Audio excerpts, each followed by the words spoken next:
నమస్తే. ఇవాటి వీడియోలో ఈ టిప్స్తో మన ఇంట్లో ఉండే పనులను చాలా సులువుగా చేసుకోవచ్చు. ఇలా స్టవ్ ఆన్ చేసి మనము పెనం పైన పల్లీలను వేయించేటప్పుడు కొన్ని వాటర్ని జీలకరించి వేయించుకున్నామనుకోండి, పల్లీలపై ఉండే పొట్టు అనేది చాలా ఈజీగా వచ్చేస్తుంది. ఈ వేరుశనగ గుళ్ళు అనేవి ఇలా గోల్డెన్ కలర్లోకి వచ్చిన తర్వాత ఏదైనా టిఫిన్ బాక్స్ కానీ లేదా మామూలు బాక్స్లోకి ఈ పల్లీలను వేయించిన తర్వాత వేసుకొని షేక్ చేసామనుకోండి, దానిపై ఉండే పొట్టు అనేది చాలా ఈజీగా వచ్చేస్తుంది. చూసారు కదండి, మనము చేత్తో నలిపే పని లేకుండా ఇలా బాక్స్లో వేసుకుంటే పల్లీలు అనేవి ఇలా నీట్గా వచ్చేసాయి. మరొక యూస్ఫుల్ టిప్, పిల్లల మ్యాగీ ప్యాకెట్ కానీ ఏదైనా బిస్కెట్ ప్యాకెట్ని ఇలా ఓపెన్ చేసిన తర్వాత మళ్ళీ అవి మెత్తబడకుండా ఉండటానికి ఇలా ప్యాకెట్లో ఉన్న కవర్ని మనము రివర్స్లో మలిచేసామనుకోండి, దాంట్లోకి గాలి అనేది పోకుండా ఉంటుంది, దాంట్లో ఉన్నవి కూడా బయటికి రాకుండా ఉంటాయి. ఈ ప్యాకెట్ని కింద పడేసినా కూడా దాంట్లో నుంచి ఏవి కూడా బయటికి రావు. అల్లం వెల్లుల్లి పేస్ట్ని రుబ్బేటప్పుడు మనము దీంట్లో రాళ్ళ ఉప్పును కొద్దిగా పసుపును యాడ్ చేసి మనము మిక్సీ పట్టుకున్నామనుకోండి, అది కలర్ మారకుండా ఉంటుంది. రాళ్ళ ఉప్పును వేయడం వలన ఈ అల్లం వెల్లుల్లి పేస్ట్ అనేది ఇలా మెత్తగా గ్రైండ్ అవుతుంది. చాలా రోజుల పాటు స్టోర్ చేసుకోవాలంటే ఇలా కొద్దిగా నిమ్మకాయ రసాన్ని కూడా వేసుకోవాలి. మరో యూస్ఫుల్ టిప్, ఇలాంటి బాక్స్లు మనకి ఆన్లైన్లో బుక్ చేసినప్పుడు వస్తాయి కదండి, వాటిని వేస్ట్గా పాడేయకుండా పిల్లలు వేసుకునే సాక్సులు ఉంటాయి కదండి, వాటిని ఇలా నీట్గా మడత పెట్టి మనము ఈ కార్డ్బోర్డ్లో పెట్టేసామనుకోండి, తీసుకోవడం కూడా చాలా ఈజీగా ఉంటుంది, చూడడానికి కూడా నీట్గా ఉంటాయి. ఇలాంటి కార్డ్బోర్డ్లో మనము ఎన్నైనా పెట్టుకోవచ్చు. ఈ వెల్లుల్లిలను మనము చేత్తో కంటే చపాతీలు చేసే కర్ర ఉంటుంది కదండి, దాంతో కొద్దిగా ప్రెస్ చేసామనుకోండి, వెల్లుల్లిపాయలు అనేవి ఇలా సపరేట్గా అయిపోతాయి. వెల్లుల్లిపాయ ఉండే పొట్టును చాలా ఈజీగా తీయాలంటే ఇలా నైఫ్తో మధ్యలోకి ఘాట్లు పెట్టుకొని ఆ తర్వాత మనము దానిపై ఉండే పొట్టును చాలా ఈజీగా తీసేయచ్చు. ఇలా మన చేతి నొప్పి పెట్టకుండా తీయాలంటే ఈ టిప్ అయితే చాలా బాగా యూజ్ అవుతుంది. మరొక యూస్ఫుల్ టిప్ని కూడా చూసేయండి. గ్యాస్ స్టవ్ అనేది ఇలా నీట్గా క్లీన్ చేసుకున్నాక ఆన్ ఆఫ్ బటన్స్ ఉంటాయి కదండి, వాటిని మనము క్లాత్తో కానీ స్క్రబ్బర్తో అంత ఈజీగా క్లీన్ చేయలేకపోతాము. ఒక బౌల్లోకి కొద్దిగా షాంపూని వేసుకొని వాటర్ని వేసిన తర్వాత ఇలా పాడైపోయిన ఒక టూత్ బ్రష్తో మనము ఆన్ ఆఫ్ బటన్ని ఈజీగా క్లీన్ చేసుకోవచ్చు. అయితే ముందు సిలిండర్ దగ్గర ఆఫ్ చేసిన తర్వాతనే మనము ఈ ఆన్ ఆఫ్ బటన్ని క్లీన్ చేసుకోవాలి. ఆ తర్వాత మనము ఇలా పొడి క్లాత్తో క్లీన్ చేసుకున్నాం అనుకోండి, ఆన్ ఆఫ్ బటన్లు అనేవి ఇలా నీట్గా ఉంటాయి. గోధుమ పిండిలో ఎప్పుడైనా పురుగు పట్టినప్పుడు మనము ఇలా జల్లి ద్వారా జల్లించుకుంటాం. అయితే డైరెక్ట్గా మనం జల్లించుకున్నాం అనుకోండి, ఈ గోధుమ పిండి అనేది సైడ్లో పడి పిండి అనేది వేస్ట్ అయిపోతుంది. ఇలా పొడవుగా ఉన్న ఒక గ్లాసును తీసుకొని అందులో గోధుమ పిండిని వేసుకొని రివర్స్లో ఇలా గ్లాసును పెట్టేసి మనము జల్లించుకున్నామనుకోండి, కింద పిండి అనేది అస్సలకే పడదు, మన పని కూడా చాలా సులువుగా అయిపోతుంది. ఇక్కడ గోధుమ పిండినే కాదండి, ఇడ్లీ రవ్వను కానీ గోధుమ రవ్వను కూడా ఈ పద్ధతిలోనే జల్లించుకోవచ్చు. ఆన్లైన్లో కానీ మనము ఏదైనా బుక్ చేసినప్పుడు ఇలాంటి స్పాంజ్ వచ్చినప్పుడు దానిని వేస్ట్గా పాడేయకుండా ఇలా రోలు దంచేటప్పుడు యూజ్ చేసామనుకోండి, కింద క్రాక్స్ రాకుండా ఉంటాయి, అలాగే శబ్దం వినిపించదు. దాంట్లో ఏదైనా దంచినప్పుడు అది కింద పడిపోకుండా దీంట్లోనే పడిపోతుంది. ఇలా మనం వేస్ట్గా ఉన్న వాటిని కూడా యూజ్ చేసుకోవచ్చు. ట్యాప్స్ పైన సోప్ మరకలు, జిడ్డు మరకలు పడి ఎలా జిడ్డుగా తయారయ్యాయో, అయితే దీనికోసం మనము ₹1 కూడా ఖర్చు పెట్టకుండా నిమ్మరసం తీసేసిన తర్వాత నిమ్మకాయ బద్ద ఉంటుంది కదండి, దాంతో ఇలా బాగా అప్లై చేయండి. ఇలా 1 నిమిషం పాటు బాగా రుద్దేసిన తర్వాత వాటర్తో క్లీన్ చేసుకున్నారనుకోండి, మరకలు అనేవి ఈజీగా తొలగిపోతాయి. పొడి క్లాత్తో ఈ ట్యాప్స్ని మనము బాగా క్లీన్ చేసుకోవాలి. ఇలా క్లీన్ చేసుకోలేమనుకోండి, మళ్ళీ మరకలు అనేవి ఈజీగా ఏర్పడతాయి. చూసారు కదండి, మళ్ళీ ట్యాప్స్ అనేవి కొత్త దానిలా ఎలా ఉన్నాయో. మరొక యూస్ఫుల్ టిప్, సోఫా పైన పిల్లలు ఏవైనా ఇలా తినే వాటిని మరకలుగా అంటించారనుకోండి, అవి త్వరగా వెళ్ళిపోవు. ఇలా కొద్దిగా వ్యాజ్లైన్ మాత్రం ఎక్కడైతే మరక ఉందో అక్కడ కొద్దిగా ఇలా అప్లై చేసి పొడి క్లాత్తో క్లీన్ చేసుకోండి. మనము సోఫాలను ఎప్పుడు కూడా వాటర్తో కానీ కొబ్బరి నూనెతో క్లీన్ చేసుకోలేం కదా. ఇలా వ్యాజ్లైన్ని అప్లై చేసి ఆ తర్వాత క్లీన్ చేసుకున్నారనుకోండి, మరకలు అనేవి అస్సలకే కనిపించవు. ఇలాంటి ట్యాప్స్ని మనము 1 month వరకు కూడా క్లీన్ చేయాల్సిన పని లేకుండా ఉండాలంటే క్యాండిల్ ఉంటుంది కదండి, ఇలా క్యాండిల్ సహాయంతో మనము ముందుగా ఇలా ట్యాప్స్ పైన బాగా రుద్దేసేయండి. ఇలా ఎక్కడ గ్యాప్ లేకుండా రుద్దేసిన తర్వాత మనము వాటర్ని వేసి చూసినా కూడా ఆ క్యాండిల్ వల్ల వీటిపై వాటర్ కానీ సోప్ మరకలు పడ్డప్పుడు ఇలా కిందికి జారిపోతాయి. ట్యాప్స్ కూడా చాలా రోజుల పాటు నీట్గా ఉంటాయి. వెల్లుల్లిపై ఉండే పొట్టు త్వరగా తీయాలి అంటే ఇలా వీడియోలో చూపించిన మాదిరిగా నైఫ్ని తీసుకొని ఇలా వెల్లుల్లి మధ్యలో గట్టిగా ప్రెస్ చేసామనుకోండి, దానిపై ఉండే పొట్టు అనేది చాలా ఈజీగా వస్తుంది. మనము ఇలా మొదల్లో పెట్టి తీసామనుకోండి, మన గోరు అనేది నొప్పి పెడుతుంది. ఇలా తక్కువ టైంలో ఎన్నైనా వెల్లుల్లి రెబ్బలపై ఉండే పొట్టును తీయాలంటే ఈ చిన్న టిప్ని ఫాలో అవ్వండి. ప్రెషర్ కుక్కర్లో మనము మొక్కజొన్న పొత్తులు కానీ బెబ్బర్లు శనగలు అవి ఉడికించుకున్న తర్వాత వాటిని వంపేయాలంటే ఏదైనా గిన్నెలో వేసుకొని వంపేస్తాం. కానీ ఇలా ప్రెషర్ కుక్కర్ యొక్క గ్యాస్ కట్ను తీసేసిన తర్వాత మళ్ళీ ఈ ప్రెషర్ కుక్కర్ క్యాప్ని పెట్టేసిన తర్వాత మనము ఇలా వంపేసామనుకోండి, దాంట్లో ఒక్క చుక్క కూడా వాటర్ అనేది కనిపించదు. ఇలా మనము ప్రతిసారి వేరే గిన్నెను యూజ్ చేయడం కంటే ఇలా ఒక గిన్నెతోటే మనము ఈజీగా పనులను చేసుకోవచ్చు. ఆ తర్వాత మీకు క్యాప్ని తీసి చూపిస్తున్నాను చూడండి, ఒక్క చుక్క వాటర్ కూడా ఉండదు. మీరు ఇలా ఏదైనా ఉడికించుకునేటప్పుడు ఈ టిప్ అనేది మీకు చాలా బాగా యూజ్ అవుతుంది. ఆనియన్ని తీసుకొని ఇలా 2 వైపులా కూడా వాటి చివర్లు అనేది కట్ చేయండి. తర్వాత నైఫ్తో మధ్యలోకి ఇలా ఆఫ్గా కట్ చేసిన తర్వాత ఇప్పుడు మనము దానిపై ఉండే పొట్టును ఈజీగా తీయాలంటే ఇలా చేత్తో గట్టిగా ప్రెస్ చేయడం కానీ లేదా నైఫ్తో ఇలా 2-3 సార్లు మనం గట్టిగా కొట్టినా కూడా దానిపై ఉండే పొట్టు అనేది చాలా ఈజీగా వచ్చేస్తుంది. ఎక్కువగా ఉల్లిపాయలను కట్ చేసినప్పుడు ఇలా పొట్టు తీసేటప్పుడు ఇబ్బంది పడ్డారనుకోండి, ఈ చిన్న టిప్ అనేది మీకు చాలా బాగా యూజ్ అవుతుంది. మన ఇంట్లో ఉండే ఎండిన ఖర్జూరాలు కానీ డేట్స్ ఉంటాయి కదండి, దాంట్లో ఉండే గింజను ఈజీగా తీసేయాలి అంటే ఇలా గట్టిగా ఉండే ఒక స్ట్రాని కానీ లేదా ఏదైనా స్టిక్ని తీసుకొని ఇలా స్టార్టింగ్లో పెట్టేసి గట్టిగా అనేసామనుకోండి, దాంట్లో ఉండే గింజ అనేది చాలా ఈజీగా వచ్చేస్తుంది. అప్పుడు పిల్లలైనా మనమైనా ఈజీగా తినవచ్చు. ఎగ్స్ని ఉడికించేటప్పుడు ఎగ్స్లో ఉండే సోనా అనేది బయటికి రాకుండా ఉండాలన్నా, దానిపై ఉండే పొట్టు ఈజీగా రావాలంటే కొద్దిగా ఇలా నిమ్మకాయ రసాన్ని వేసేసామనుకోండి, ఎగ్స్ అనేవి పాడవకుండా మనము దానిపై ఉండే పొట్టును కూడా చాలా ఈజీగా తీసుకోవడానికి వీలు ఉంటుంది. బెండకాయలను ఇలా ఎక్కువగా కట్ చేసేటప్పుడు నైఫ్కి జిగురు అనేది ఇలా ఎక్కువగా అంటుకుంటుంది. ఇలా ఎన్ని బెండకాయలు కట్ చేసినా కూడా జిగురు అనేది అంటుకోకుండా ఉండాలంటే నైఫ్కి మనము కొద్దిగా నిమ్మకాయ రసాన్ని అప్లై చేసి అప్పుడు ఈ బెండకాయలను కట్ చేసామనుకోండి, జిగురు అనేది అస్సలకే అంటుకోదు. మన పని కూడా చాలా సులువుగా అయిపోతుంది. వాటర్ క్యాన్స్ ఉంటాయి కదండి, దాంట్లో ఇలా పాకురు కానీ లేదా జిడ్డు అనేది ఎక్కువగా నల్లగా మరకలు ఏర్పడ్డప్పుడు క్లీన్ చేయాలంటే చాలా ఇబ్బంది పడతాం కదండి. చూసారు కదండి లోపల కానీ బయట కానీ ఎంత జిడ్డుగా తయారయ్యిందో. దీనికోసం మనము నిమ్మ బద్దలు ఉంటాయి కదండి, దానిని ఇలా చిన్న చిన్న పీసెస్గా కట్ చేసేయండి. ఈ నిమ్మకాయలలోనే 1 teaspoon వరకు రాళ్ళ ఉప్పును కానీ సన్నుప్పును కానీ వేయండి. ఈ నిమ్మకాయ సాల్ట్ను కూడా మొత్తం ఇలా కలిపేసి ఈ వాటర్ క్యాన్లోకి వేసేయండి. వీటితో పాటు 1 teaspoon వరకు వంట సోడాను కూడా వేసేసి కొద్దిగా వెనిగర్ని యాడ్ చేయండి. ఇలా వెనిగర్ వేసినాక కొన్ని వాటర్ని ఈ వాటర్ క్యాన్లో వేసి బాగా షేక్ చేయాలి.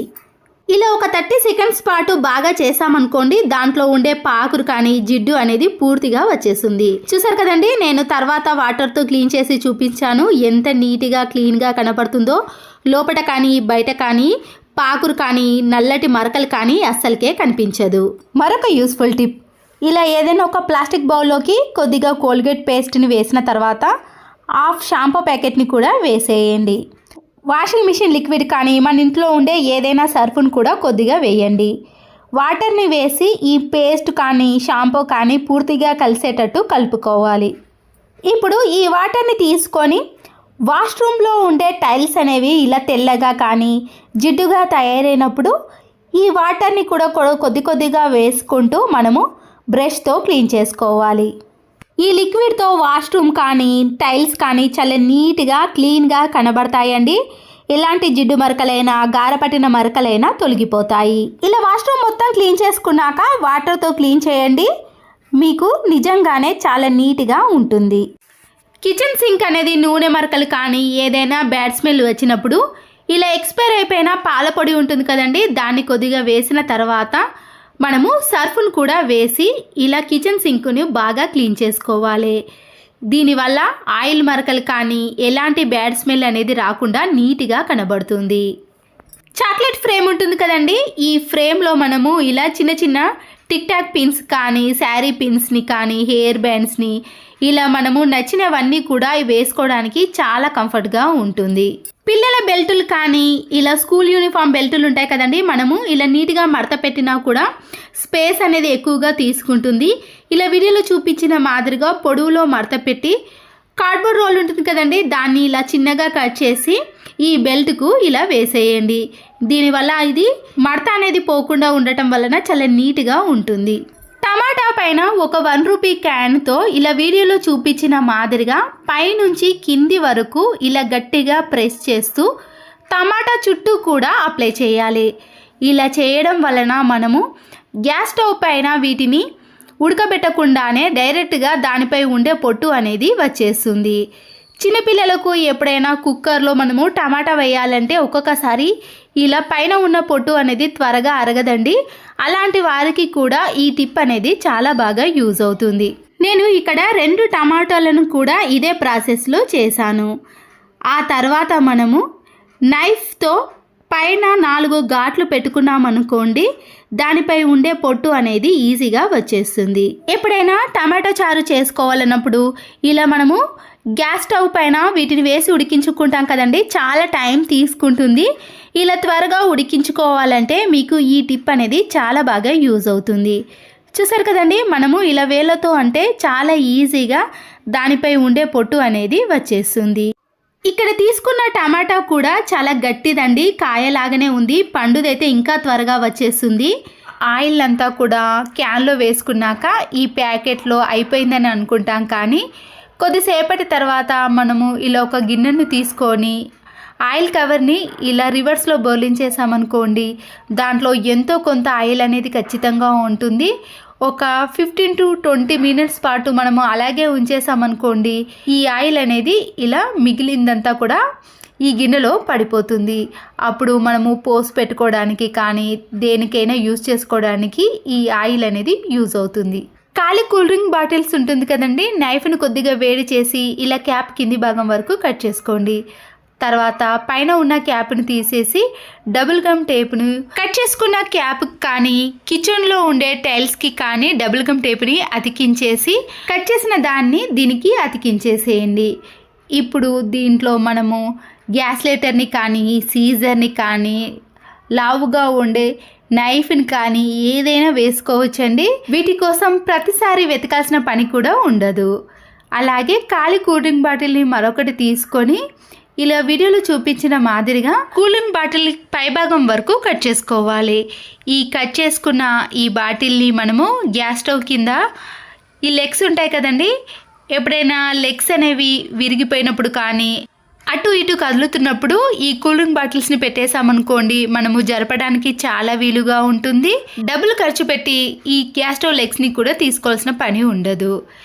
గ్యాస్ లైటర్ అనేది కిచెన్లో ఎప్పుడు ఒక దిక్కును పెట్టేసుకుంటామండి, దానిపైన ఆయిల్ మరకలు పడి ఇలా జిడ్డుగా తయారవుతుంది. దీనిపై కొద్దిగా కోల్గేట్ పేస్ట్ని అప్లై చేసి స్క్రబ్బర్తో కానీ లేదా టిష్యూ పేపర్తో క్లీన్ చేసుకోవాలి. గ్యాస్ లైటర్ని మనము వాటర్తో క్లీన్ చేయలేం కాబట్టి ఎలాంటి జిడ్డు మరకలైనా ఈజీగా తొలగిపోయి ఈ గ్యాస్ లైటర్ అనేది మంచి షైనింగ్లోకి వస్తుంది. చూసారు కదండి, మనము ఇలా ఒక పొడి క్లాత్ క్లీన్ చేసుకున్నాం అనుకోండి, ఈ గ్యాస్ లైటర్ అనేది మెరుస్తూ ఉంటుంది. మరొక యూస్ఫుల్ టిప్ని కూడా చూసేయండి. హ్యాండ్ బ్యాగ్లే కాదండి, మన ఇంట్లో ఉండే స్కూల్ బ్యాగులు కానీ టూర్స్కి తీసుకెళ్లే పెద్ద పెద్ద బ్యాగులు ఉంటాయి కదండి, ఒక్కొక్కసారి వాటి జిప్ అనేది ఇలా స్ట్రక్ అయిపోతుంది. మనము కొన్ని రోజులు అలాగే పెట్టేసినా కూడా జిప్ అనేది సరిగా పనిచేయదు కదా. కొద్దిగా కొబ్బరి నూనెను తీసుకొని ఇలా స్పాంజ్ క్లాత్కి కానీ లేదా పొడి క్లాత్కి పైన కొద్దిగా వేసి ఎక్కడైతే జిప్ స్ట్రక్ అయిందో ఆ ప్లేస్లో అప్లై చేయాలి. కొబ్బరి నూనె అనేది చాలా స్మూత్గా పనిచేస్తుందండి.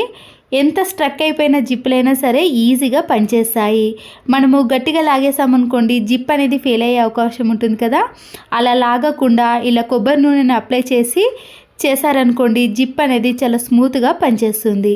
ఇలాంటి లెదర్ బ్యాగ్లను కూడా మనము నీట్గా క్లీన్ చేసుకోవాలంటే కొద్దిగా స్పాంజ్ క్లాత్ పైన కొబ్బరి నూనెను అప్లై చేసి క్లీన్ చేసామనుకోండి ఎలాంటి డస్ట్ అయినా కూడా వచ్చేస్తుంది. అప్పుడు ఇలాంటి లెదర్ బ్యాగ్లు అనేవి చాలా నీట్గా షైనింగ్లోకి వస్తాయి. ఇలాంటి బ్యాగ్లను వాటర్తో క్లీన్ చేసామనుకోండి ఒక్కొక్కసారి పాడయ్యే అవకాశం ఉంటుంది కదా. ఈ టిప్ అనేది దీనికి చాలా బాగా యూజ్ అవుతుంది. మనము వేరుశనగ గుళ్ళను చట్నీ చేయడానికి యూజ్ చేసినప్పుడు ఇలా పొట్టును చేత్తో నలిపేసామనుకోండి ఈజీగా వచ్చేస్తుంది. ఈ పొట్టులో నుంచి పల్లీలను సపరేట్ చేయాలంటే ఈ జల్లి గిన్నెలో పల్లీలను వేసి ఇలా జల్లించేసామనుకోండి దీంట్లో పల్లీలు మాత్రమే మిగులుతాయండి. పొట్టు అనేది కిందికి వచ్చేస్తుంది. ఇలా టైం ఎక్కువగా లేనప్పుడు వీటిని ఈజీగా సపరేట్ చేసుకోవచ్చు. ముందు రోజు నేను దోశకు కానీ ఇడ్లీకి ఈ పల్లీ చట్నీ చేయాలన్నప్పుడు టైం ఉన్నప్పుడు సాయంత్రం పూటనే ఈ పల్లీలను ఇలా వేయించి పొట్టు తీసి ఒక డబ్బాలో స్టోర్ చేసుకుంటానండి. అప్పుడు మార్నింగ్ అనేది పిల్లలు స్కూల్కి వెళ్ళినా కానీ ఆఫీస్కి వెళ్ళినా కానీ ఎక్కువ టైం తీసుకోకుండా ఈజీగా చట్నీని చేసుకోవచ్చు. ఒక మాస్క్ని తీసుకొని సైడ్లో సీజర్తో కట్ చేసుకోవాలండి. ఇలా ఏదైనా స్టిక్ కానీ లేదా ఇనుప చువ్వను ఏదైనా తీసుకొని ఇలా మాస్క్ను రౌండ్గా మలిచేసుకొని ఊడిపోకుండా ఉండటానికి ఒక రబ్బర్ బ్యాండ్ని వేసేయండి. ఇప్పుడు మనము ఈ మాస్క్ సహాయంతో కిచెన్లో ఉండే గ్యాస్ స్టవ్ ఉంటుంది కదండి, లోపల మనం క్లీన్ చేయలేమనుకోండి మంట అనేది చాలా తక్కువగా వస్తుందండి. అప్పుడు హోల్స్ అనేవి కూడా క్లోజ్ అయిపోతాయి. ఇలా మధ్య మధ్యలో మనము ఈ గ్యాస్ స్టవ్ని కూడా క్లీన్ చేసుకున్నాం అనుకోండి మంట అనేది చాలా పెద్దగా వస్తుంది. త్వరగా పాడవకుండా ఎక్కువ రోజులు యూజ్ చేసుకోవడానికి వీలవుతుంది. చూసారు కదండి దాంట్లో ఉండే డస్ట్ అంతా కూడా ఇలా మాస్క్కి వచ్చేసింది. క్లాత్తో క్లీన్ చేసామనుకోండి మళ్ళీ దాన్ని వాష్ చేయాల్సిన పని కూడా ఉంటుంది కదా. అలాంటి పని ఏది లేకుండా ఇలా సింపుల్గా చేసుకోవచ్చు. మళ్ళీ మాస్క్ని ఈ స్టిక్కి ఇలా మలిచేసుకొని డోర్ మధ్యలో మనము చీపురు కట్టతో క్లీన్ చేయలేం కదండి. ఇలా మాస్క్తో క్లీన్ చేసామనుకోండి దాంట్లో ఉండే డస్ట్ కానీ ఏదైనా దుమ్ము కానీ అంతా కూడా పూర్తిగా వచ్చేస్తుంది.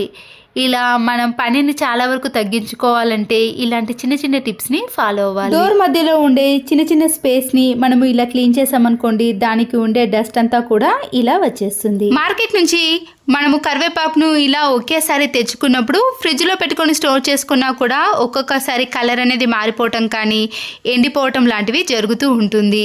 ఈ కరివేపాకును నీటితో శుభ్రంగా కడిగి కొద్దిసేపు ఆరబెట్టుకున్నాక ఇలాంటి ఆయిల్ ప్యాకెట్స్ ఉంటాయి కదండి, ఆయిల్ అంతా వేసిన తర్వాత ప్యాకెట్ వేస్ట్ అని పడేస్తాం కానీ అందులో ఎంతో కొంత ఆయిల్ అనేది ఉంటుంది. ఇలా శుభ్రం చేసిన కరివేపాకును ఈ ఆయిల్ కవర్లో పెట్టేసి ఫ్రిడ్జ్లో స్టోర్ చేసుకున్నామనుకోండి కరివేపాకు అనేది కలర్ మారకుండా ఎండిపోకుండా ఎన్ని రోజులైనా మనము ఫ్రెష్గా స్టోర్ చేసుకోవచ్చు. పిల్లల కూల్ డ్రింక్ బాటిల్స్ కానీ వాటర్ బాటిల్స్ని మనము క్లీన్ చేయడానికి నిమ్మ తొక్కను ఈ వాటర్ బాటిల్లో వేసి క్లీన్ చేస్తూ ఉంటాం. ఒక్కొక్కసారి ఆ నిమ్మ తొక్క అనేది ఈ వాటర్ బాటిల్ నుంచి రాకుండా ఉంటుందండి. మనము ఎంత ట్రై చేసినా రానప్పుడు ఒక చిన్న టిప్ని చూపిస్తున్నాను.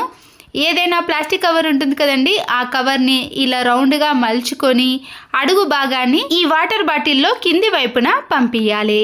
ఇలా పంపించేసిన తర్వాత పైన ఓపెన్ ఉంటుంది కదండి దాన్ని మనము నోరుతో గట్టిగా ఊదాలి. బెలూన్ని ఎలా ఊదుతామో అలా ఊదేసామనుకోండి అప్పుడు ఈ కవర్ అనేది ఇలా గాలి నిండినప్పుడు ఆ కవర్ అనేది బాటిల్ మొత్తం స్ప్రెడ్ అయ్యి అక్కడ ఉన్న నిమ్మ తొక్కను చాలా ఈజీగా ఈ కవర్ సహాయంతో తీసేయచ్చు. బాటిల్లో ఉండే కవర్ని ఇలా పైభాగం నుంచి నెమ్మదిగా తీస్తూ ఉన్నామనుకోండి దాంట్లో ఉండే నిమ్మ తొక్క అనేది చాలా ఈజీగా వచ్చేస్తుంది. ఎప్పుడైనా పిల్లలు వాటర్ క్యాన్లో ఏదైనా ఇలా వెడల్పుగా ఉన్న క్యాప్ను కానీ లేదా నిమ్మకాయ తొక్కలను వేసినప్పుడు తీయడానికి ఈ టిప్ అనేది చాలా బాగా యూజ్ అవుతుంది. శారీని ఇలా చాలాసార్లు ఫోల్డ్ చేసి మనం పిన్నీస్ని పెట్టేసామనుకోండి ఆ పిన్నీస్ అనేది ఇలా పూర్తిగా లోపటి వరకు అస్సలకే రాదండి. ఇలాంటి ఎంబ్రాయిడింగ్ శారీస్ కానీ వర్క్ శారీస్ అనేవి శారీ పిన్ని ఈజీగా పెట్టాలంటే ఇలాంటి టీ వడపోసే జాలి ఉంటుంది కదండి మనము పిన్నీస్ని ఇలా షార్ప్గా చేసి అప్పుడు ఇలా ఫోల్డ్ చేసిన ఎంబ్రాయిడింగ్ శారీస్కి మనం పిన్నిస్ని పెట్టేసామనుకోండి, చాలా ఈజీగా పిన్నిస్ అనేది ఎన్ని ఫోల్డ్ చేసినా కూడా పెట్టేసుకోవచ్చు. శారీస్కి ఇలాంటి పిన్నిస్ పెట్టేటప్పుడు ఈ టిప్ అనేది చాలా బాగా యూజ్ అవుతుంది. ముందుగా ఇక్కడ తమలపాకులను మనము 25 డేస్ నుంచి 30 డేస్ పాటు పాడవకుండా స్టోర్ చేసుకోవాలి అంటే ఈ చిన్న టిప్ని ఫాలో అవ్వండి. నేనైతే ఇక్కడ తమలపాకులను 10 డేస్ పాటు స్టోర్ చేసుకున్నానండి. ఒక్క తమలపాకు కూడా పాడవకుండా ఉంది. ఇలా పాడవకుండా ఉండాలంటే మామూలు పాలిథిన్ కవర్ కంటే మందంగా ఉండే పాలిథిన్ కవర్స్ ఉంటాయి కదండి, ఆ కవర్ని మాత్రమే తీసుకోవాలి. ఇక్కడ నేను తమలపాకులను ఒక 100 వరకు కూడా తీసుకున్నానండి. అవి ఎన్ని రోజులు స్టోర్ చేసుకున్నా కూడా ఒక్క తమలపాకు కూడా పాడవలేదు. చూసారు కదండి ఎంత ఫ్రెష్గా ఉన్నాయో. మనం తీసుకున్న కవర్ని బట్టి, మనం పాటించే చిన్న చిన్న టిప్స్ని బట్టి మన డబ్బులు అనేవి వేస్ట్ కాకుండా ఇలా చాలా రోజుల పాటు స్టోర్ చేసుకోవచ్చు. అయితే దీనికోసం మనం ముందుగా తమలపాకులను తడిగా లేకుండా చూసుకోవాలి. ఏదైనా ఒక పొడి క్లాత్తో తమలపాకులన్నింటినీ కూడా ఇలా తుడుచుకున్నాక, కవర్ కూడా తడిగా లేకుండా చూసుకున్నాకనే ఈ తమలపాకులన్నింటినీ కూడా అందులో పెట్టేసి ఫ్రిడ్జ్లో స్టోర్ చేసుకున్నాం అనుకోండి, 25 డేస్ నుంచి 30 డేస్ పాటు ఈ తమలపాకులను స్టోర్ చేసుకోవచ్చు. పూజలప్పుడు కానీ ఏదైనా వ్రతాలప్పుడు ఈ టిప్ అనేది యూజ్ అవుతుంది. అలాగే ఫ్లవర్స్ కట్టిన మాలలు ఉంటాయి కదండి, కనకాంబరాలు కానీ మల్లెపూలు, ఎలాంటి ఫ్లవర్స్ అయినా సరేనండి, వాటిని అల్లినప్పుడు మనము డైరెక్ట్గా కవర్లో పెట్టి స్టోర్ చేసుకుంటే త్వరగా నల్లబడిపోతాయండి. న్యూస్ పేపర్ని కానీ లేదా A4 షీట్ పేపర్ ఉంటుంది కదండి, ఆ పేపర్లో ఇలా ఫ్లవర్స్ని పెట్టేసి రోల్గా చుట్టేసి 2 వైపులా కూడా క్లోజ్ చేసేయాలి. అప్పుడు కవర్లో పెట్టి స్టోర్ చేసుకుంటే కూడా చాలా రోజుల పాటు ఫ్రెష్గా ఉంటాయి. స్టవ్ ఆన్ చేసేసి వెడల్పుగా ఉన్న ప్యాన్ని కానీ లేదా బౌల్ని పెట్టేసి హై ఫ్లేమ్లోని 1 నిమిషం పాటు బాగా వేడి చేసేయండి. తర్వాత స్టవ్ ఆఫ్ చేసేసినాక ప్యాన్ అనేది వేడిగా ఉన్నప్పుడు మనము విడిగా ఉన్న ఫ్లవర్స్ ఉంటాయి కదండి, అవి త్వరగా పాడైపోతాయి కదా. అలా పాడవకుండా ఉండాలంటే గులాబీలు కానీ లేదా చామంతి ఫ్లవర్స్ ఏవైనా సరేనండి, వీటన్నిటిని కూడా ఇలా వేడి చేసిన తర్వాత ఒక ప్లేట్లో అలాగే పెట్టేసి 1 నిమిషం పాటు చల్లారిన తర్వాత మనము కవర్లో కానీ లేదా ఏదైనా బౌల్లో కానీ పెట్టేసామనుకోండి, దాంట్లో ఉండే తడి అనేది పూర్తిగా పోవటం వలన ఈ విడి పువ్వులు అనేవి చాలా రోజుల పాటు స్టోర్ చేసుకోవచ్చు. అలాగే స్టోర్ చేసుకునేటప్పుడు మామూలు కవర్ని యూజ్ చేయడం కంటే మందంగా ఉండే కవర్ని కానీ లేదా షాపింగ్ మాల్ కవర్స్ ఉంటాయి కదండి, వాటిని తీసుకోవాలి. అయితే కింది వైపున మనము న్యూస్ పేపర్ కంటే ఇలా మందంగా ఉండే కార్డ్బోర్డ్ షీట్ ఉంటుంది కదండి, దాన్ని పరచటం వలన పూలలో ఉండే తడి అనేది పూర్తిగా పీల్చేసుకుంటుందండి. మీరు న్యూస్ పేపర్ని పరిచారనుకోండి, తడి ఎక్కువగా ఉందనుకోండి, ఆ పేపర్ అనేది చినిగిపోతుంది. గులాబీ రెక్కలు కానీ చామంతి రెక్కలు అనేవి అస్సలకే పాడవండి. 30 డేస్ పాటు మనం ఫ్రిడ్జ్లో ఇలా స్టోర్ చేసుకోవచ్చు. ఫెస్టివల్స్కి కానీ అకేషన్స్కి ఇలా ఎక్కువగా తెచ్చుకున్నప్పుడు ఈ చిన్న చిన్న టిప్స్ అనేవి మీకు ఖచ్చితంగా యూజ్ అవుతాయి. నచ్చితే తప్పకుండా ఒక లైక్ చేసి మీ ఫ్రెండ్స్కి రిలేటివ్స్కి షేర్ చేయండి. మరో వీడియోతో మళ్ళీ కలుద్దాం. Thanks for watching.